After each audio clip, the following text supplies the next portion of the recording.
Está con nosotros ahora, le agradecemos a la doctora Lilia Nieto, fundadora de Ludens, Clínica de Orientación Psicoanalítica, organización profesional en la que se realizan actividades de formación profesional, investigación clínica, supervisión institucional de equipos de trabajo y planeación estratégica de modelos de intervención social. Cuenta con una extensa formación profesional, académica, de intervención social y publicación de obras relacionadas con la dirección de instituciones de salud, intervención social, psicoterapia institucional, pedagogía institucional, clínica social, clínica comunitaria y la construcción de dispositivos especializados para el trabajo clínico con niños, niñas y adolescentes. Especialista en el modelo de comunidad terapéutica para el tratamiento residencial de niños, niñas y adolescentes víctimas de la comisión de delito. Titular de la de agencias públicas, organizaciones de la sociedad civil, centros de investigación y gestora de programas sociales especializados en el campo de la niñez. Colaboradora con organismos nacionales e internacionales como el Sistema Nacional para el Desarrollo Integral de la Familia, DIF estatales, el Centro de Estancia Transitoria de Niñas, Niños y Adolescentes de la Fiscalía General de Justicia de la Ciudad de México, instancias internacionales en Francia, Italia, Argentina, Chile y Colombia. Gestora de estrategias de articulación interinstitucional a través de coloquios, congresos, seminarios, simposios, concursos. Responsable de producción editorial en la gestión de libros, revistas y medios audiovisuales de comunicación.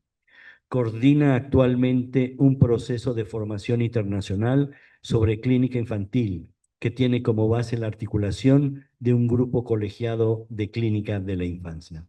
Un aplauso para la doctora. Hola, ¿cómo están? Muy buenas tardes. ¿Sí me escuchan bien? Más o menos, este, la idea sería poder tener un diálogo, pues más o menos cercano con ustedes. Entonces, para eso es importante, ¿no? Que la voz se transmita bien y a veces el micrófono, más que facilitarnos, nos hace como cierta interferencia. Entonces, si quieren, vamos probando.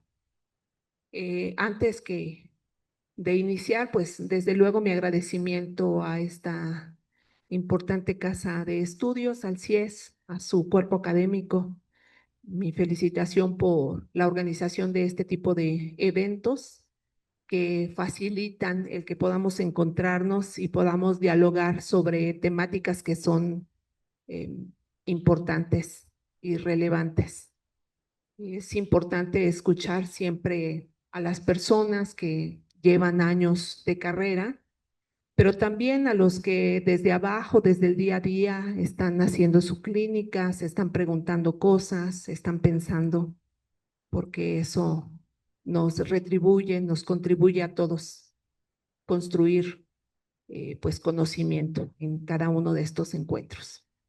Entonces, bueno, pues el día de hoy yo les voy a presentar parte de mi trabajo. Es un libro que se llama El encanto de las sirenas, psicoanálisis del incesto.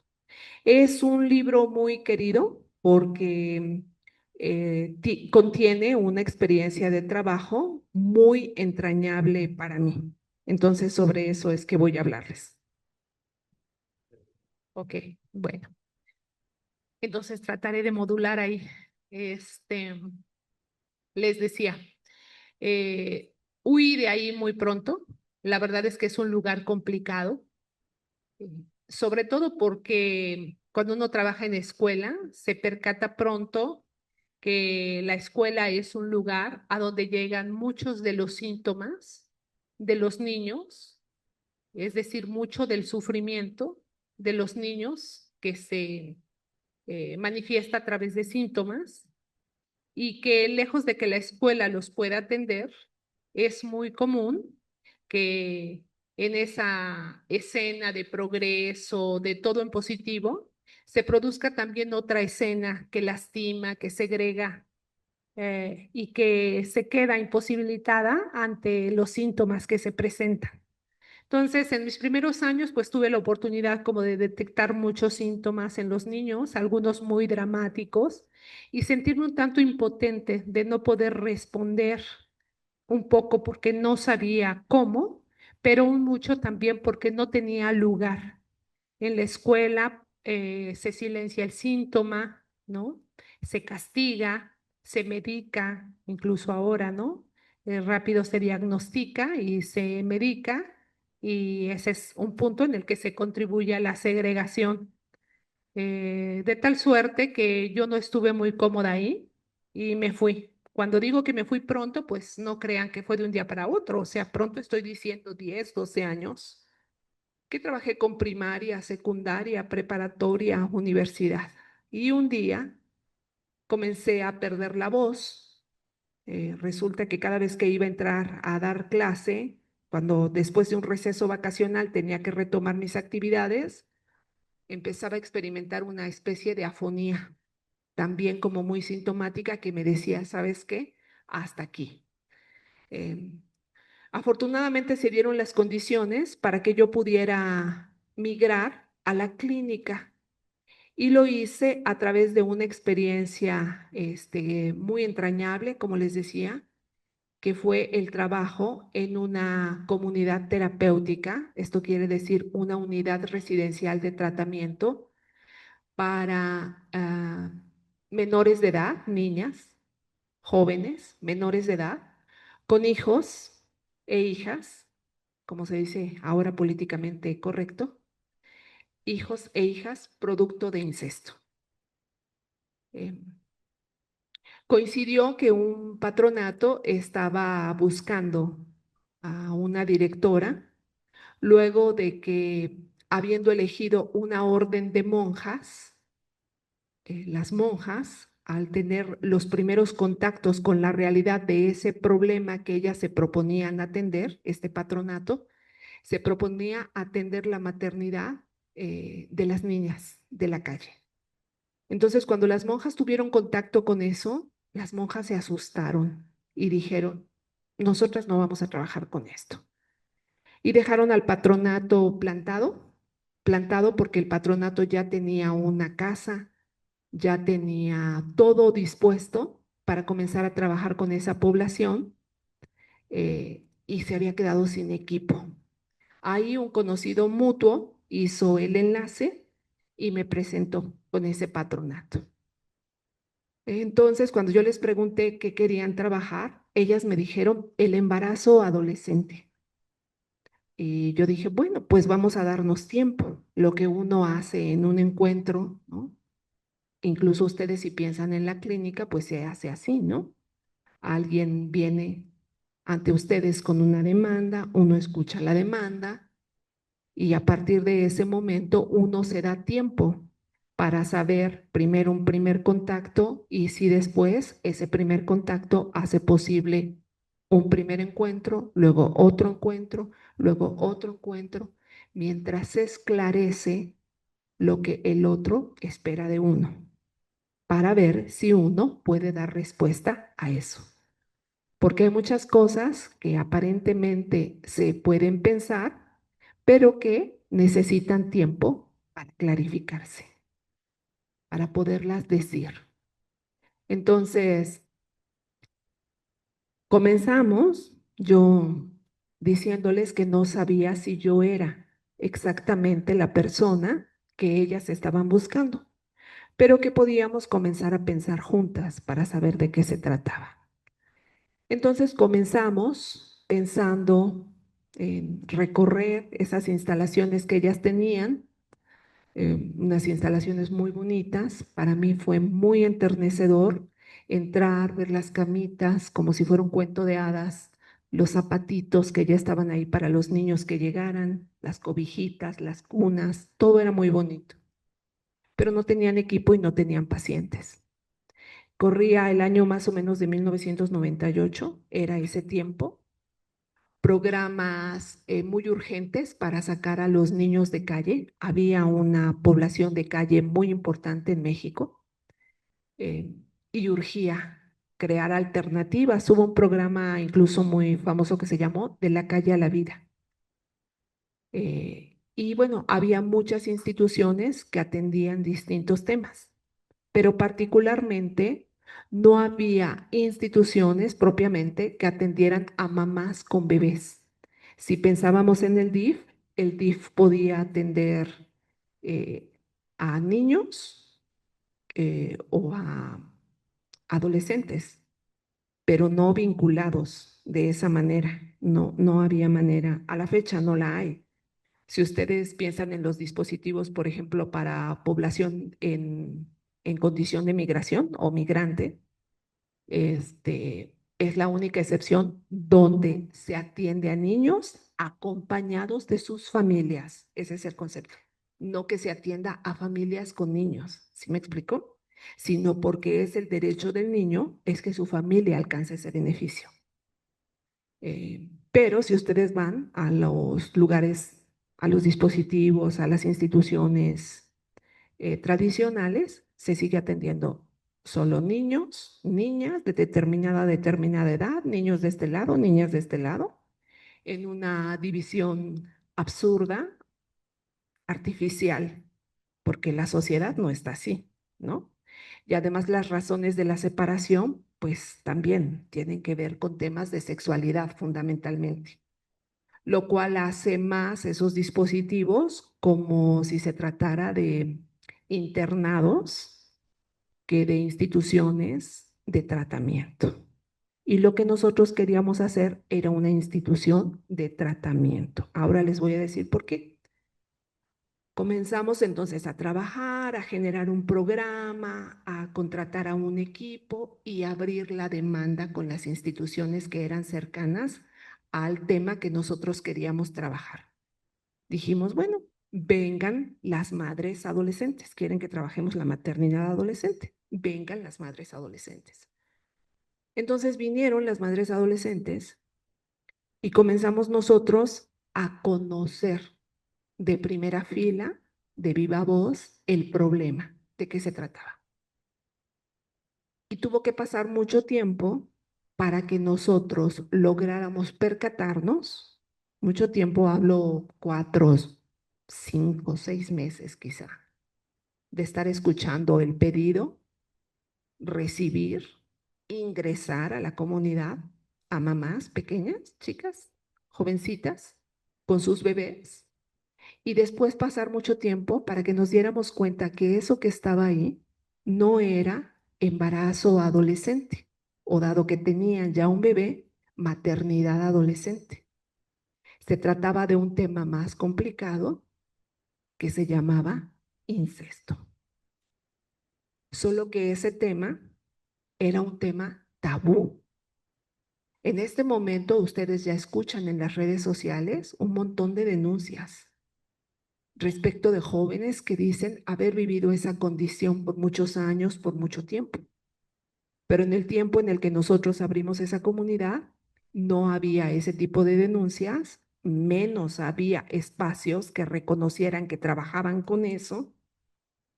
Y lo que en su lugar se decía es algo que todavía hace unos 20, 22 días o un mes quizá, la presidenta dijo, niñas madres. A mí me parece eso como todo lo políticamente correcto, pues una forma de nombrar sin decir a qué se refiere.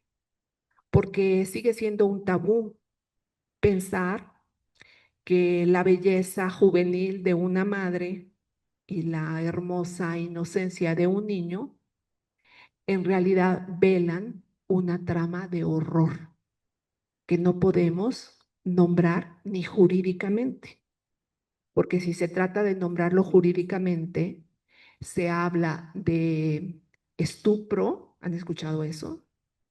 Abuso sexual agravado en razón de parentesco con consentimiento o sin consentimiento, pero no se dice incesto. Y sin embargo, ahora nos podemos dar una idea, ¿no? Ocupamos un lugar muy importante a nivel mundial y Latinoamérica en temas de abuso sexual. Y se dice que un alto porcentaje de los abusos sexuales ocurren en la inmediatez del círculo familiar, del propio hogar, eh, de la familia o de las instituciones que reciben a los niños, ¿no? Como la escuela ahora, los centros de entrenamiento, ¿no? Todo lugar donde los adultos tengan contacto con los niños es lugar potencialmente delicado para que se produzcan esta serie de sucesos o fenómenos que marcan y desgarran la vida para siempre. Porque hay que ver cuáles son los efectos de un ataque de esta naturaleza en una niña. ¿Qué suponen ustedes que ocurra luego de un abuso sexual al interior de una familia?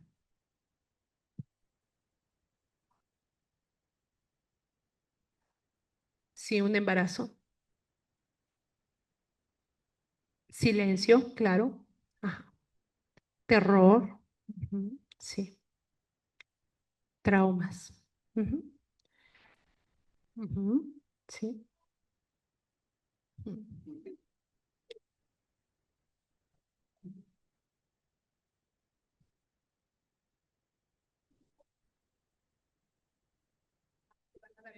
Te van a dar el micrófono para que se capte en la transmisión.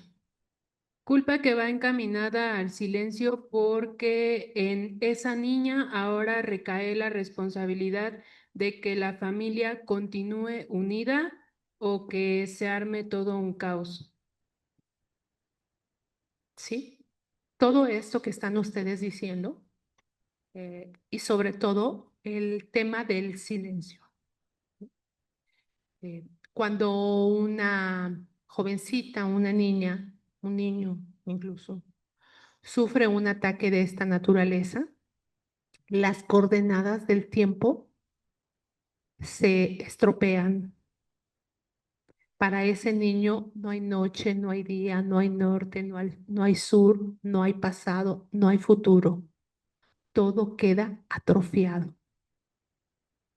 Se produce un daño profundo, una disociación muy difícil de poder remontar. Es prácticamente irreversible. Entonces, para nosotros como institución fue muy complicado encontrarnos, recuerdo perfecto, el primer caso exacto, porque han de saber que la ley de prohibición del incesto ocurre en todas las culturas, en todos los grupos sociales, con distintos grados de prohibición o con distinta nomenclatura para poder decir, este es un incesto de primer tipo, de segundo tipo, ¿no? Acá sí está permitido que entre parientes consanguíneos de segundo grado, en algunas sociedades se permite, en otras no, etcétera. Pero lo que yo tuve como una develación importantísima frente a mí, que sí marcó un antes y un después para mí, fue encontrarme con una niña pequeña, con un hijo hermano y decir, o sea, esto, imagínense, yo no podía nombrarlo porque yo no tenía el elemento conceptual. Es como cuando los argentinos tuvieron que definir cómo se llamaba eso que implicaba que los militares hubieran sustraído niños y los hubieran dado a sus familiares o incluso a sus esposas. Eso no se llama adopción, no se llama rapto, no se llama secuestro. Ellos lo llamaron apropiación. Conceptualizar eso es como todo un proceso de generación de conocimiento para poder decir esto, a ver equipo, a ver patronato, esto se llama incesto. No es embarazo adolescente porque no estamos hablando de un accidente que ocurre fortuitamente en la iniciación sexual de dos jóvenes que deciden relacionarse y que por accidente o incidente la chica resulta embarazada. Aunque ahora digan, nos embarazamos. No, ella es la que está embarazada. Por aquello de la distorsión del lenguaje que siempre me detengo a hablar de eso. Entonces, no se trataba de eso. Acá se trataba de un evento en el que no solo se violentaba la sexualidad, sino se imponía violentamente la condición materna a un destiempo, fuera de tiempo. Entonces, detenerse a decir eso y luego revisar cuáles son las condiciones de este sujeto que está pidiendo ayuda, que no la pide él directamente porque está ella, la madre, imposibilitada de alguna manera de pedir ayuda. Es orillada, está echada de su comunidad de origen, porque cometida la falta, hay que castigarla.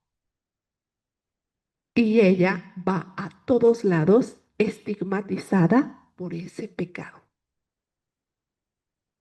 A partir de ahí es maltratada por las instituciones, comenzando por las instituciones de salud, ginecológicas, condiciones obstetricias. Saben que se habla de la violencia ginecobstetra, ¿no? Que consiste en que son chiquitas, son embarazos de alto riesgo, su cuerpo está reventado porque está violentado, es la condición de lo fecundo la que tiene esa alteración y su cuerpo va a quedar marcado,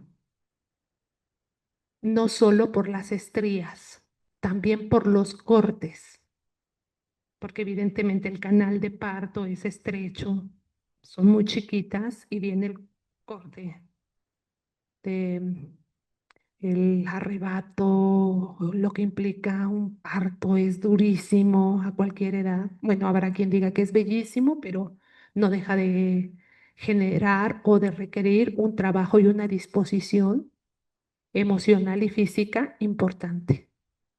Entonces, imagínense una pequeña que indígena, por lo regular, en el perfil que nosotros recibimos, con escolaridad muy baja, interrumpida, em, sacada de su comunidad, señalada, estigmatizada, yendo a tener ese bebé lejos, donde nadie se entere, porque a partir de ahí vivirá en el silencio y en el ocultamiento, como si viviera debajo del mar. Estos elementos me sirvieron para construir la metáfora de la sirena, sin saber que esa figura de la sirena era el antecedente de lo que me permitiría seguir pensando la clínica del sujeto del siglo XXI, donde lo que se violenta es la ley de prohibición del incesto y la condición fecunda. Comenzando por esto, nos embarazamos, se dice ahora. Imposible, ¿están de acuerdo? O sea, ya cuando alguien dice así, yo digo, ¿cómo? O sea, imposible. Y sin embargo, ahora pasa por natural, como si de veras fuera eso.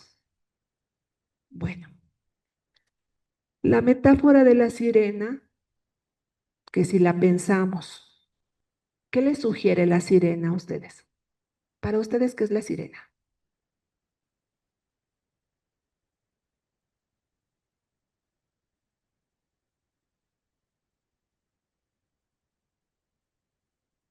Como una mujer guapa, joven que atrae a los hombres.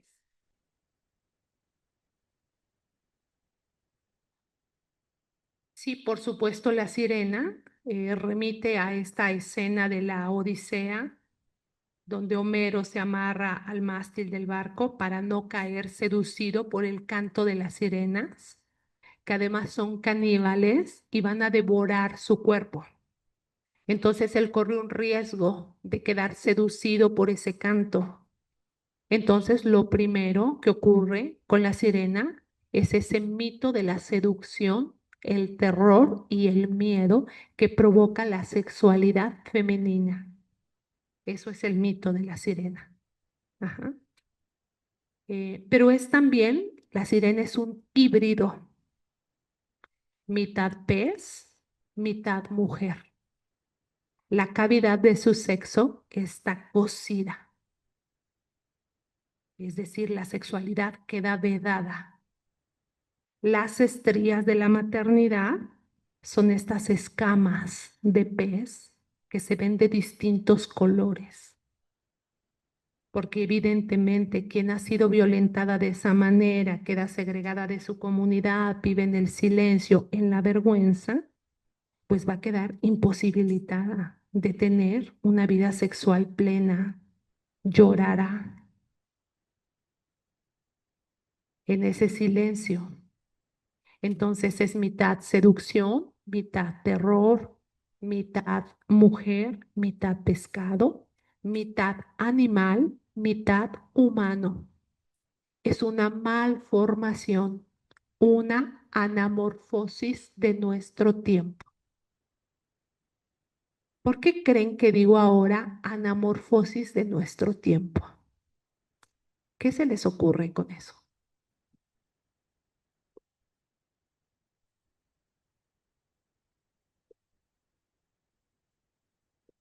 A, a lo que les suene, sí.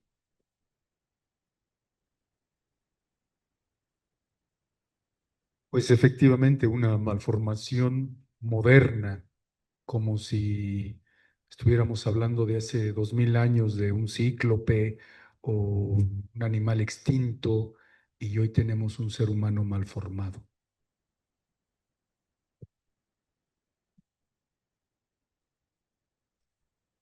También puede ser como que no haya cambios, que se quede como paralizado o como encapsulado ese cuerpo.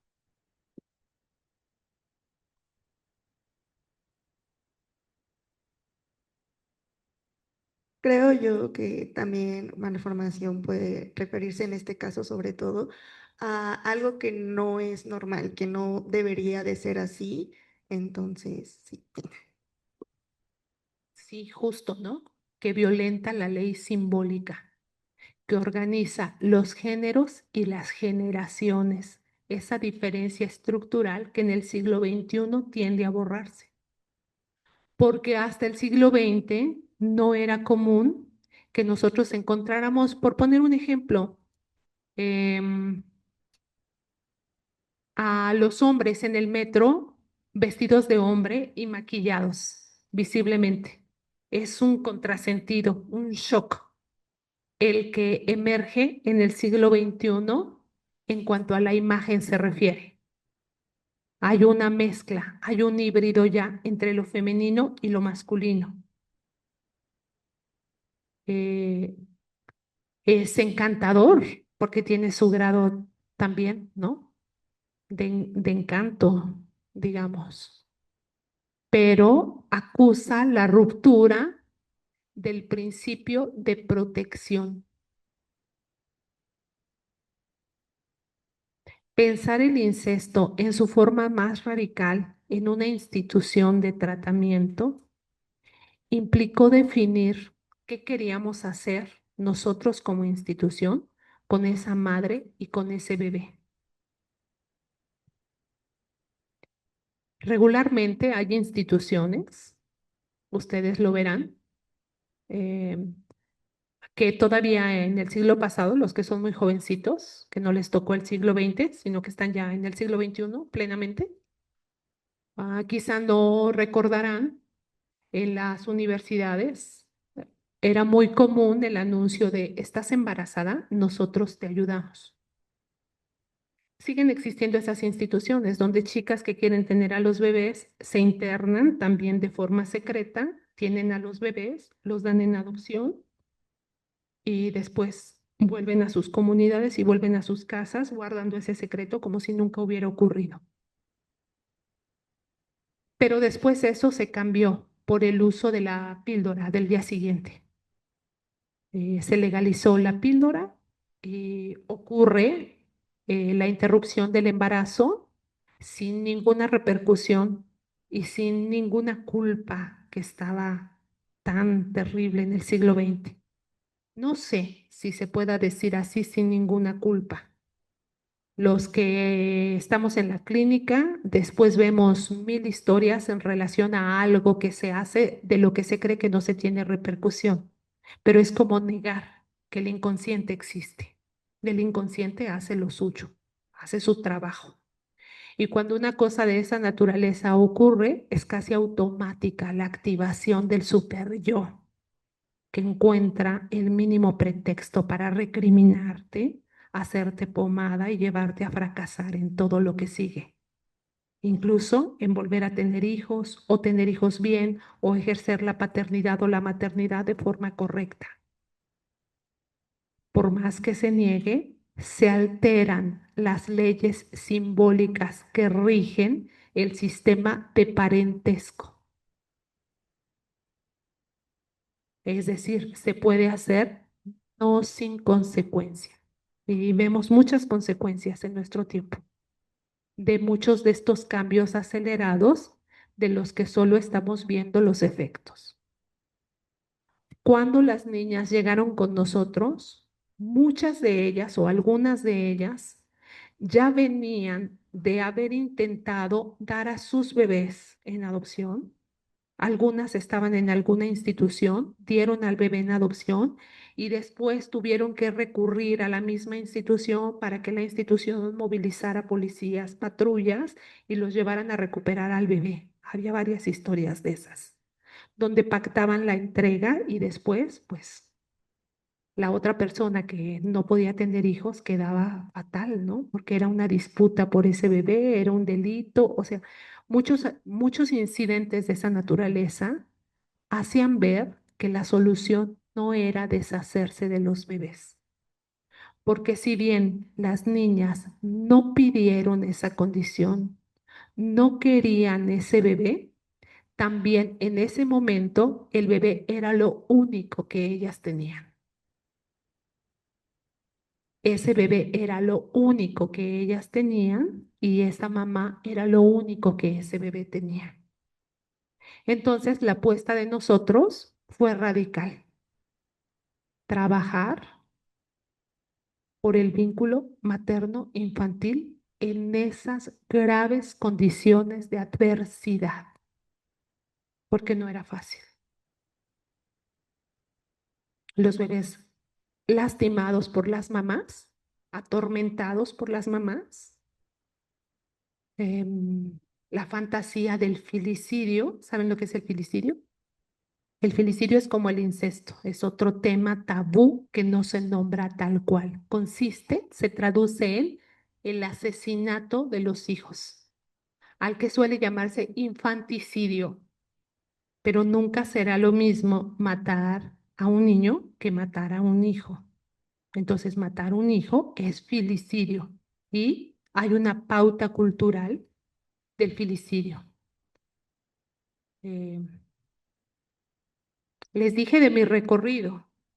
Mi recorrido fue trabajar en esta unidad residencial de tratamiento bajo el método de comunidad terapéutica, que ahora les hablo de un poco del método de comunidad. Y después que trabajé con las mamás, trabajé solo con niños que fueron retirados de sus familias por violencia extrema, sobrevivientes de ataque filicida. Tengo algunos libros, pero los dos que relatan esa experiencia es este, El encanto de las sirenas que presento hoy, que es con las mamás menores de edad con hijos producto de incesto. Y el otro lo presenté el año pasado y se llama Sus rizos son risas, clínica de lo traumático con niños. Entonces, en esas dos experiencias destaco no solo el trabajo de las mamás, primero, sino el trabajo de los niños. ¿Cómo se trabaja la desafiliación? Esto, desarraigo, silencio, negación. cómo alguien se puede encontrar en medio de un universo enteramente solo, porque los pactos de alianza y los pactos de protección se rompieron, sencillamente se rompieron y se acabaron. Entonces, para eso, el psicoanálisis tiene su método. Muchos piensan que el psicoanálisis infantil inició con el caso Juanito. Siempre que hablamos del psicoanálisis con niños, nos refieren el caso Juanito. Ese caso que Freud ni siquiera atendió directamente, sino que lo hizo a través del padre. Y ahí comenzó a teorizar sobre las neurosis y la fobia en los niños. Sí, ese es un inicio. Pero el otro tiene que ver con las condiciones extremas de adversidad o el psicoanálisis en situaciones excepcionales, que son los dispositivos ampliados, los dispositivos institucionales, en los que se atiende a víctimas traumatizadas. 1920, más allá del principio de placer, sobrevivientes de guerra, replanteamiento de la teoría del trauma. No son las neurosis, sino las neurosis de guerra. Cuando recibes a estos niños, los sobrevivientes, los que son producto de incesto, las madres, son sobrevivientes de una guerra filial, fraternal, donde el pacto de alianza y protección de los más cercanos se ha roto. Ellos están en medio de la nada y requieren de un sistema especial, de un trabajo en equipo para poder salir adelante. ¿Por qué? Porque se trata de un trabajo en transferencia, pero no es una transferencia neurótica. Es una transferencia de tipo institucional, grupal y paralelamente en equipo de trabajo. Quiero destacar con esto la importancia del momento en el que estamos, donde la transferencia y los problemas, el malestar en la cultura, se vive de otra manera actualmente, con explosiones dramáticas. ¿Cómo se llama el asesino perdón, el CCH Sur? Lex Ashton. Y uno dice, ¿qué? Extranjero, ¿qué orden simbólico con estos nombres? Yo la verdad desconozco, pero ustedes saben que nos encontramos ahora así con este cambio en el lenguaje y con estos eventos que desbordan cualquier dispositivo y cualquier posibilidad de entender qué demonios pasa. Son casos, sí, efectivamente muy estruendosos también por el trabajo de los medios, pero bueno, ahí están y están sucediendo así. Entonces, sí, todos los que estamos en esta área del psicoanálisis estamos en ese entendido, ¿no? Que se requiere una clínica especial y un dispositivo también especial porque estas patologías, estos problemas, desbordan la clínica tradicional del diván y la clínica tradicional del trabajo uno por uno. ¿Por qué? Porque el analista no puede solo, necesita un trabajo de equipo.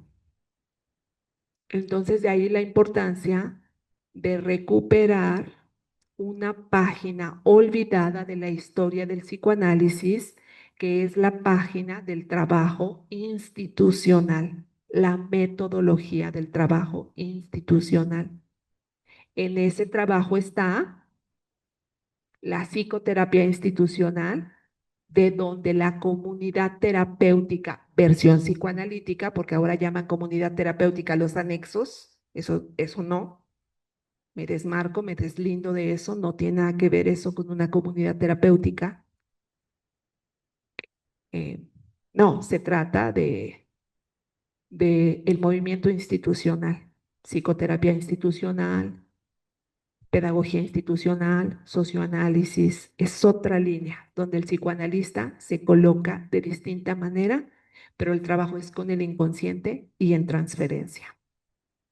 En México hay muchos dispositivos. Yo tengo ya algunos años colaborando con el Centro de Estancia Transitoria de la Fiscalía de la Ciudad de México, con los niños víctimas de delito, unas historias terribles, y con el DIF nacional también, con sus super casas, digo porque son gigantes. Entonces, no sé si aquí quieren hacer una pregunta, comentario, duda.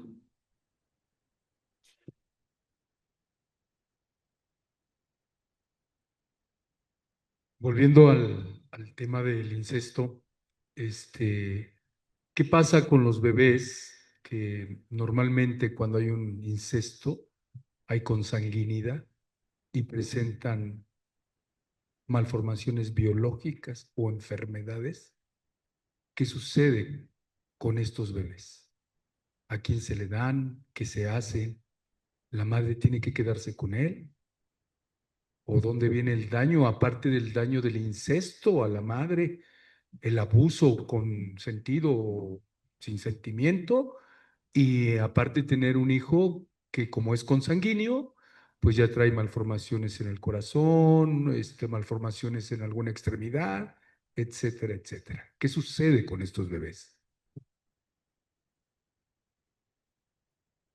Te cuento que casualmente en 10 años que nosotros trabajamos con mamás y bebés, donde el incesto era de distinto grado, es decir, el más directo, madre, hermana, de hijo, de padre, pareja, no quiero decir esposo, padre, pareja biológica, ¿no? Porque están todos los otros casos que no son consanguíneos, que son padrastros, que son tíos, que son padrinos, que son como parientes más lejanos.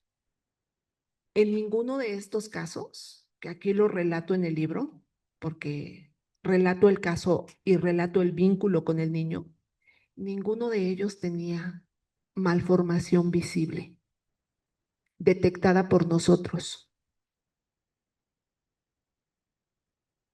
¿Esto al no haber consanguinidad?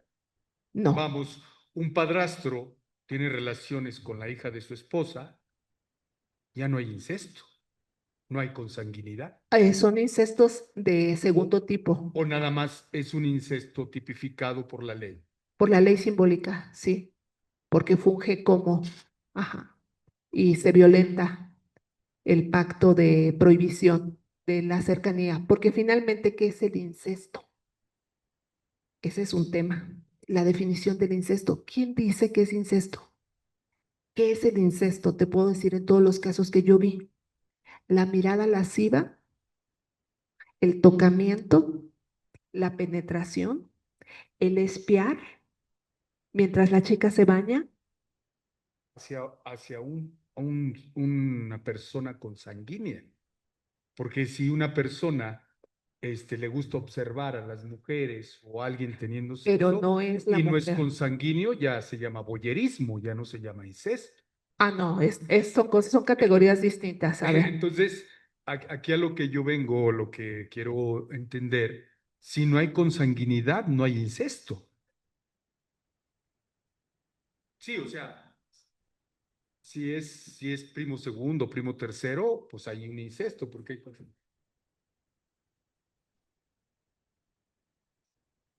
no es directa, no es consanguíneo.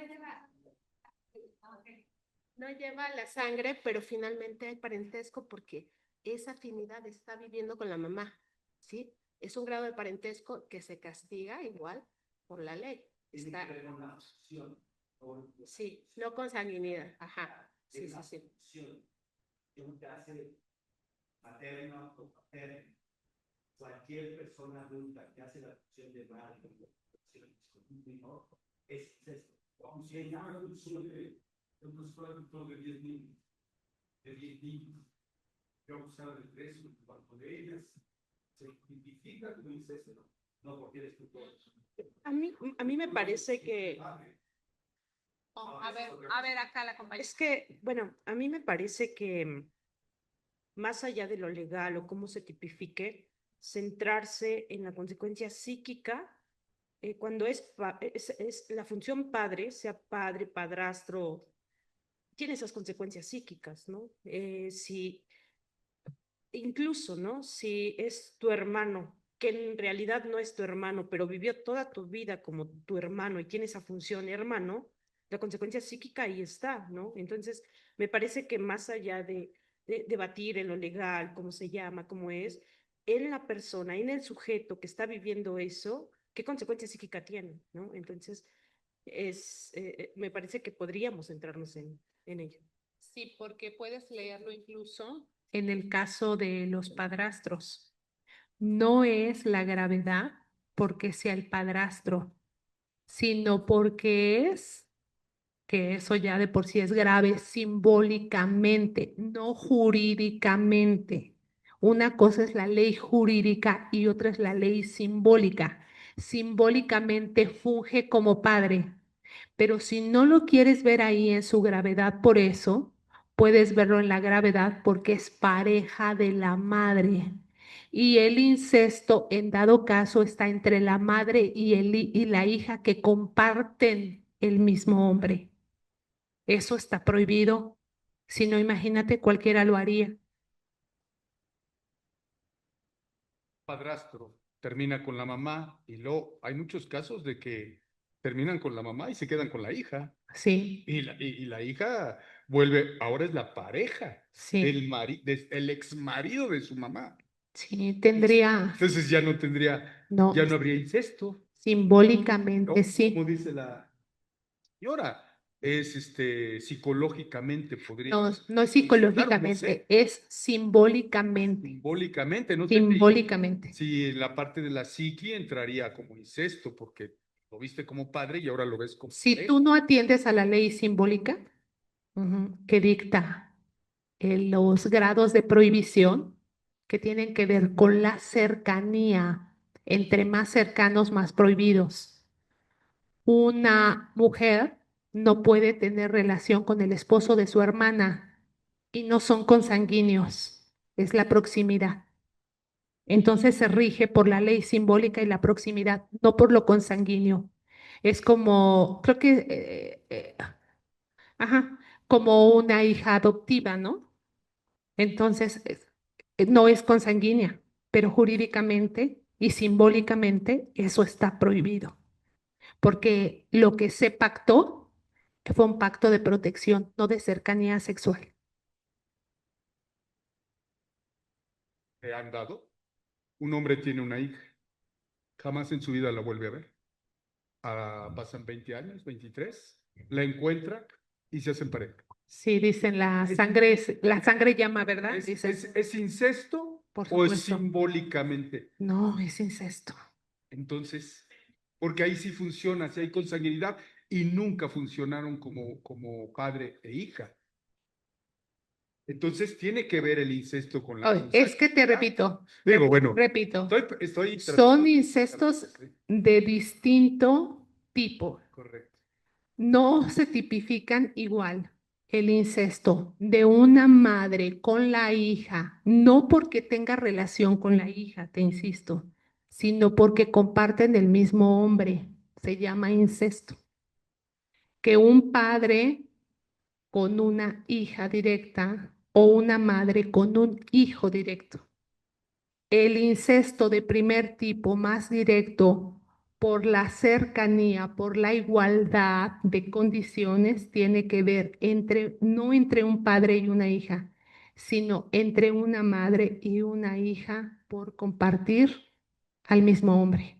Ese es el más, como digamos, el más directo y violento. Luego viene entre hermanos, entre primos, entre sobrinos, entre cuñados, ¿sí? Tiene una patología ahí porque una de nuestras grandes actrices que tuvimos en México dijo que no había mejor perfume del amor que el incestuoso, ya que se enamoró de su hermano. Y saben de quién estoy hablando. Sí, de María Félix. Correcto. Ajá. Entonces, ahí Y si tenemos se fijan, una ¿qué base. marcó el devenir? Yo creo que con esto podemos aterrizar. Gracias. ¿Qué marcó el devenir de María Félix? La muerte. ¿Qué efecto tuvo en su descendencia? La muerte prematura. Entonces, el incesto es un signo de muerte. Es estar estigmatizado por un signo de muerte. En esas condiciones, dar nacimiento a un sujeto como un bebé, que fue el trabajo que nosotros hicimos, bueno, pues implicó un gran recorrido que se documenta pues justo en el libro que les presento. Entiendo que estoy ya sobre tiempo. Tienes 2 minutos. 2 minutos, pues invitarlos a leer. Vienen las historias, viene el tema de las sirenas. Cierro con esto. Es un signo de muerte y no de balde, se llama igual. El canto de las sirenas es lo mismo que la muerte. Es el canto de las patrullas, es el canto de las alarmas en los asaltos de los bancos, es el canto de las ambulancias. Se llaman sirenas, porque lo que anuncian es el paso de la muerte. Gracias. Le agradecemos a la doctora Nieto la presentación de su libro. Muchas gracias, doctora.